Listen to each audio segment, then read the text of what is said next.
News 24 घडामोडी, श्वास चालू घडामोडींचा। सावेडीत मोहरम मिरवणुकीविरोधात ग्रामस्थ आक्रमक। हिंदू धर्मरक्षक आमदार संग्राम जगताप यांच्या उपस्थितीत पोलीस अधीक्षकांना निवेदन।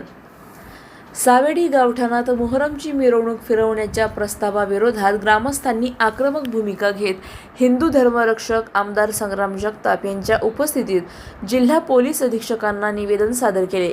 सावेडी गावठाणात मोहरम मिरवणूक फिरवू देणार नाही असा ठाम इशारा ग्रामस्थांनी यावेळी दिला। सदर मिरवणूक हा गावातील पारंपरिक मार्ग नसल्याचा दावा करत यापूर्वी मिरवणुकीदरम्यान तणाव, वाहतूक कोंडी, धार्मिक स्थळांची विटंबना, दगडफेक, मालमत्तेचे नुकसान आणि शांतता भंगाच्या घटना घडल्याचा आरोप निवेदनात करण्यात आला। त्यामुळे कायदा सुव्यवस्थेचा गंभीर प्रश्न निर्माण होऊ शकतो अशी भीतीही व्यक्त करण्यात आली।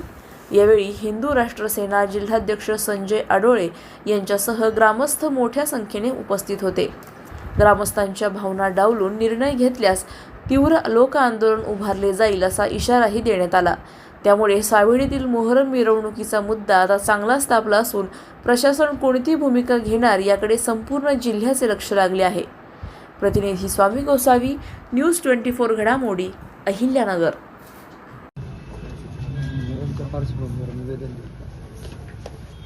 सावेडी गावातील आमचे ग्रामस्थ मंडळी या सगळ्या लोकांनी आज सकाळी पोलीस अधीक्षक साहेबांना म्हणजे SP साहेबांना निवेदन दिलेलं आहे की जे काही मोहरम आपल्याला पाहायला मिळतो तर गावामध्ये कुठेतरी सावेडी गावामध्ये प्रवेश करणे, तिथं कुठं रात्रीच्या अगदी पहाटेपर्यंत तिथं उन्माद घालणे असा प्रयोग हा वर्षानुवर्ष चालू आहे। गेल्या 2-3 वर्षापूर्वी देखील काही तिथं वेगळा प्रयत्न झालेला होता, पण गावकरी मंडळींनी आमच्या सर्व युवक वर्गांनी जे तिथं प्रमुख मंडळ आहे त्यांनी सर्व तो प्रयत्न आणून पाडला।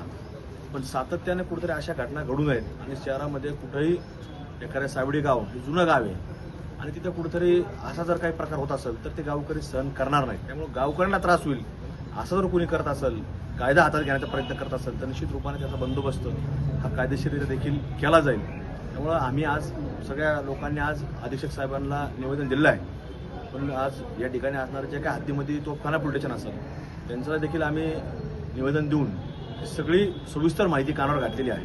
त्यामुळं कुठेही आमच्या गावकरी मंडळींना किंवा येणाऱ्या जाणाऱ्या बालिका शिबिरांनी येतात, दिल्लीगडच्या बाहेर येतात किंवा मध्यवर्ती शहरामध्ये तिथेही कुठं होत असेल तर त्यांनी त्यांच्या पद्धतीने साजरा करावा।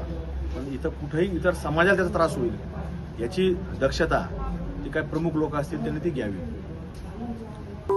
अशाच बातम्यांचा आढावा घेण्यासाठी आजच आपल्या YouTube चॅनलला सबस्क्राईब करा। बातमी आवडल्यास लाईक करा आणि इतरांपर्यंत शेअर करा।